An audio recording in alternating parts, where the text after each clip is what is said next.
Hello guys, मैं पवन चौधरी। आज की इस वीडियो के अंदर अपन बात करने वाले हैं कि जो दवाएं लेते हैं, दवाई का अपन पैकेट लेते हैं यानी टेबलेट लेते हैं, उसके लेफ्ट हैंड साइड के अंदर आपने कई बार देखा हुआ रेड कलर की एक लाइन बनी रहती है यानी लाल रंग की एक पट्टी बनी रहती है, जैसे कि इमेज में आप शो कर पा रहे होंगे। और नेक्स्ट इसके ऊपर जो भी टेबलेट्स का नाम होता है उसके साथ में RX लिखा होता है या फिर NRX लिखा होता है या फिर XRX लिखा होता है। तो आपने ज़्यादातर तो RX ही देखा होगा और डॉक्टर की प्रिस्क्रिप्शन स्लिप होती है उसके ऊपर भी RX लिखा होता है। आपने सिंपली देखा होगा, अपन डॉक्टर को दिखाने जाते हैं तो RX लिखा होता है, उसके नीचे डॉक्टर ट्रीटमेंट लिखता है।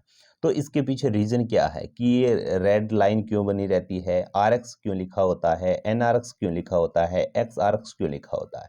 इन सभी चीज़ों के बारे में इस वीडियो के अंदर आज देखने वाले हैं, क्योंकि नर्सिंग, मेडिकल और पैरामेडिकल की रिगार्डिंग अगर अपन कोई भी काम कर रहे हैं तो ये चीज़ अपने को पता होना चाहिए, क्योंकि दिन रात सर्दी जुकाम बुखार जो भी होता है, सर दर्द, तो अपन जल्दी से दवाई ले लेते हैं या जल्दी से दवाई दे देते हैं, अपन ये ध्यान नहीं रखते कि इसका मतलब क्या है। ओके। और इसके अलावा भी बहुत सारे फैक्टर रहते हैं इसके पीछे, जो कि हमने पिछले वीडियोस के अंदर भी बताया था कि टेबलेट्स के ऊपर IP, BP और USP क्यों लिखा होता है। तो उसका वीडियोस आप देख लेना, उस पुराने वीडियोस के अंदर, वहाँ पे भी आपको मिल जाएगा। तो यहाँ पे देखिए, यहाँ पे NRX लिखा होता है, ओके, लिखा हुआ है, और एल्प्राजोलाम है। यहीं पे RX लिखा हुआ हो सकता है, NRX लिखा हुआ हो सकता है, XRX लिखा हो सकता है, और इस साइड के अंदर रेड लाइन भी ऐसे हो सकती है इसके ऊपर। ओके। तो इसका पूरा फैक्ट देखने वाले हैं, तो वीडियो को कर देना लाइक, चैनल पे नए हो सब्सक्राइब करके बेल आइकन को प्रेस कर देना। सबसे पहले बात करते हैं, दवाई के ऊपर लाल रंग की जो पट्टी बनी हुई थी, इसका मतलब ये रहता है कि डॉक्टर की पर्ची के बिना ये दवाई आपको नहीं लेनी होती है, और इसकी सलाह भी डॉक्टर आपको नहीं देगा। ये तो रहेगी बेसिक बात। इसकी डिटेल्स में अगर बात करें तो यहाँ पे देखिएगा, मैं यहाँ पे आपको पूरी चीज़ें क्लियर करवा दूंगा कि RX का मतलब होता है, RX का जहाँ पे लिखा हुआ हो, ये ऐसा है कि डॉक्टर की प्रिस्क्रिप्शन बिना ये अपने को मेडिसिन नहीं लेनी होती है। इसके लिए अपने को खामियाजा ज़्यादा महंगा पड़ सकता है, क्योंकि अपन नॉर्मल दवाई लेते हैं, अगर उसके ऊपर RX लिखा हुआ है तो डॉक्टर की प्रिस्क्रिप्शन, डॉक्टर से सलाह लेना बहुत ज़्यादा ज़रूरी है। अगर उसके ऊपर रेड लाइन बनी हुई है तो आपको डॉक्टर के पूछे बिना वो दवाई नहीं लेनी होती है। ये रह गए दो फैक्ट, RX और रेड कलर की लाइन का। नेक्स्ट बात करते हैं, यहाँ पे देखिएगा NRX का। NRX का मतलब होता है कि इसके अंदर नशीली दवाइयाँ आती है, जैसे कि नार्कोटिक्स, जो भी साइकेट्रिक्स के अंदर यूज में लेते हैं वो दवाई आती है। जैसे कि यहाँ पे देखोगे NRX लिखा हुआ है और एल्प्राजोलाम टेबलेट है, यानी एल्प्राजोलाम एज ए नशे का ही काम करती है। ओके, क्योंकि ये साइकेट्रिक के अंदर ज़्यादा यूज में लेती है, साइकोट्रोपिक ड्रग्स अपन मान सकते हैं इसको। उनको लेने के लिए ओनली फॉर डॉक्टर से ही सलाह लेना ज़रूरी है। अगर डॉक्टर की पर्ची आपके पास नहीं है, डॉक्टर का प्रिस्क्रिप्शन स्लिप आपके पास नहीं है, तो ये ड्रग्स नहीं दी जाती। यानी विदाउट डॉक्टर प्रिस्क्रिप्शन स्लिप इस मेडिसिन को नहीं लिया जाता और नहीं किसी को दिया जाता है, क्योंकि अगर मेडिकल स्टोर वाला आपको बिना प्रिस्क्रिप्शन स्लिप के दे रहा है, ये गलत है। क्योंकि डॉक्टर की प्रिस्क्रिप्शन के बिना NRX वाली मेडिसिन किसी हालत के अंदर नहीं दे सकता। RX वाली दे सकता है फिर भी, बट NRX वाली मेडिसिन है वो लाइसेंस हो मेडिकल का तो भी नहीं दे सकता।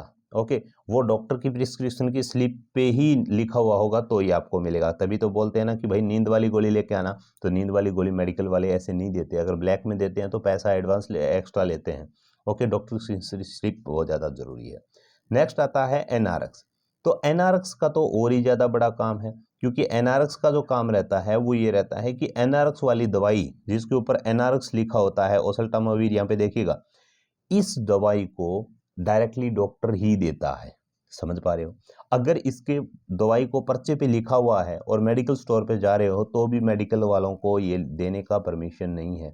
ये डॉक्टर अपने खुद के हाथ से खुद ही देता है। कई बार देखा होगा कि वहाँ पे मरीज दिखा के लेके आते हैं तो डॉक्टर खुद ही दवाई देता है, नहीं तो उसके कोई बैनर देता है, यानी उसका टेबलेट्स का नाम क्या है वो नहीं देता, या तो निकाल के देता है, या नाम नूम हटते हैं, या उसके ऊपर नहीं होते, या किसी डिब्बे के अंदर डाल के देता है।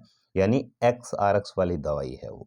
ओके, ऐसे नहीं बोल रहा कि सड़क के किनारे जो बैठे हैं वो डब्बी के अंदर देते हैं, वो वाली बात नहीं कर रहा मैं। कोई डॉक्टर, लाइसेंस वाला डॉक्टर है जो प्रैक्टिस कर रहा है, तो वो आपको डायरेक्टली दवाई नहीं ही देता है।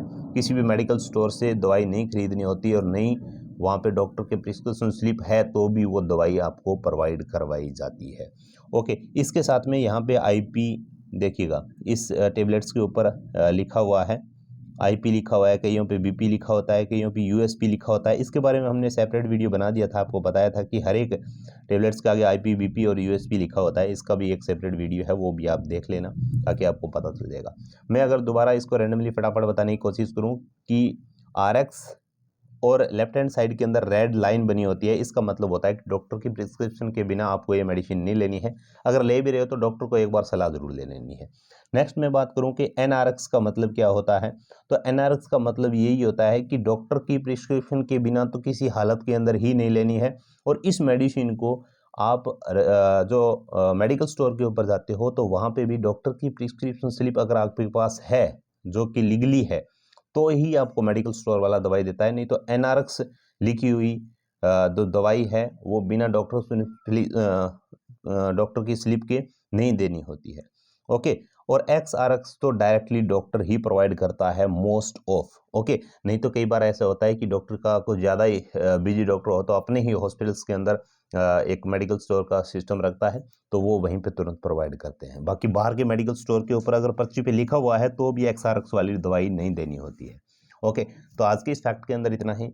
कुछ ज़रूर आपको नई चीज़ें समझ में आई होगी, अगर आई है तो कमेंट करके बता देना और वीडियो को लाइक करके शेयर सब्सक्राइब जो भी है वो भी कर देना ताकि हर एक अपडेट आपको ऐसे ही मिलता रहे। Thank you, bye bye.